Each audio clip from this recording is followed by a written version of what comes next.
მწერალი და პოეტი ვაჟა ფშაველა ქართულ ენაზე და მის შებრალვაზე ჯერ კიდევ 1901 წელს წერდა. ამ ბოლო ხანს ჩვენ საზოგადოებაში მასლაათის დროს და გაზეთებშიაც შეხვდებით სამდურავს ქართული ენის შებრალვისა გამო, თუ საქმეს ჩავუკვირდებით, ამ სამდურავს საფუძველს ვუპოვით. ყველა ჩვენგანს სწავლა მიუღია უცხო ენის მეოხებით, უცხო ენაზე დაწერილ წიგნებით გვივარჯიშებია ყველას ჩვენი გონება და უეჭველია, ამ გარემოებას ის შედეგი მოჰყვებოდა, რასაც ვხედავთ. ეს არაა საკვირველი, არამედ ისა, ქართულად ვფიქრობდეთ და ქართულად ისე ვწერდეთ. მაინც და მაინც როგორც ვქუხს, ისე არს წვიმს.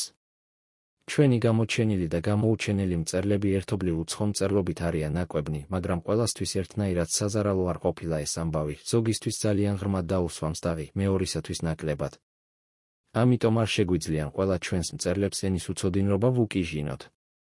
თუმცა ისეთი მწერლებიც გვეპოვება, რომ 40 წელია მოღვაწეობენ, 40 წელია რაც წერენ ქართულად და დღესაქამდე ვერ მიუგნიათ ქართული ენისთვის.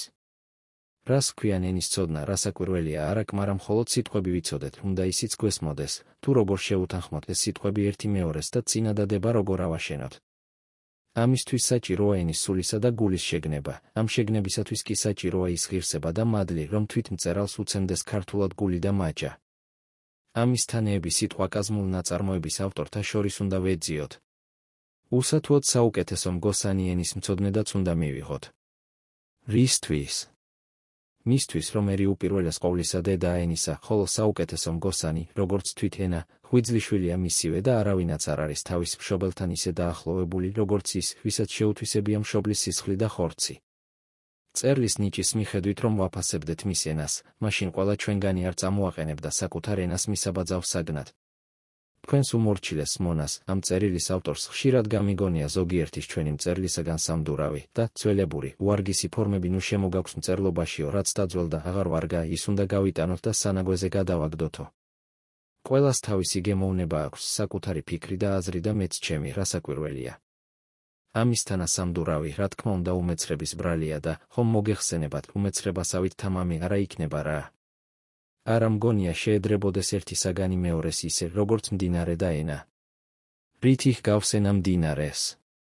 იმითი, რომ რაც ერთხელ მდინარეს გემოდა თვისება მიუღია, თუ ხელოვნურად არ მოსტაცე, არ წაართვი, იგი თავისთავად არასოდეს არ დახკარგავს, მიმდინარეობს იმჟამთა ამჟამამდე დაუდგრომელად, მისი შეჩერება, დაგუბება, ცოტა ხნობით თუ შეიძლება, ხოლო სამუდამოდ კი არასოდეს.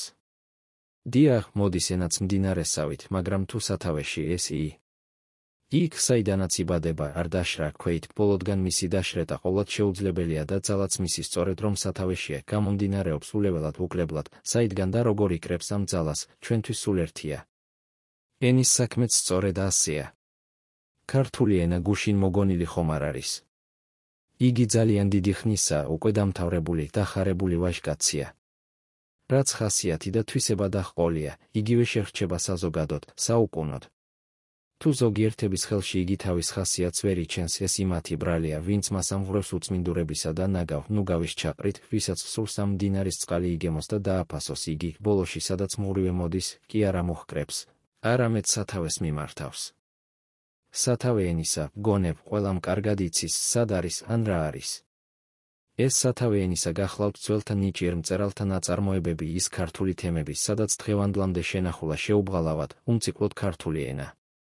სხვებს რომ თავი დავანებოთ, ნიჭიერ მწერლებად და ენის მაგალითად ჩვენთვის მხოლოდ ორი მწერალი კმარა, შოთა რუსთაველი და დავით გურამიშვილი, გაურკვნელის ენით მოსაუბრეთ კიდევ მთიელნი, რომლებთანაც მე მაქვს დამოკიდებულება და ამ გაკიცხულს ფორმებსაც იმათგან ვიძე, ნუ გგონიათ ფორმებს ვთხზავდე, ღმერთმა დამიფაროს. რა არის აქ საწყინო? შემოტანა მრავლის ფორმებისა, თუ კიდე სადმე მოგვეპოვება, კაი ნიშანი მგონია, ხოლო ფორმების გატანა და შემცირება, ერის შეურაცხყოფად და მცირებად მიმაჩნია.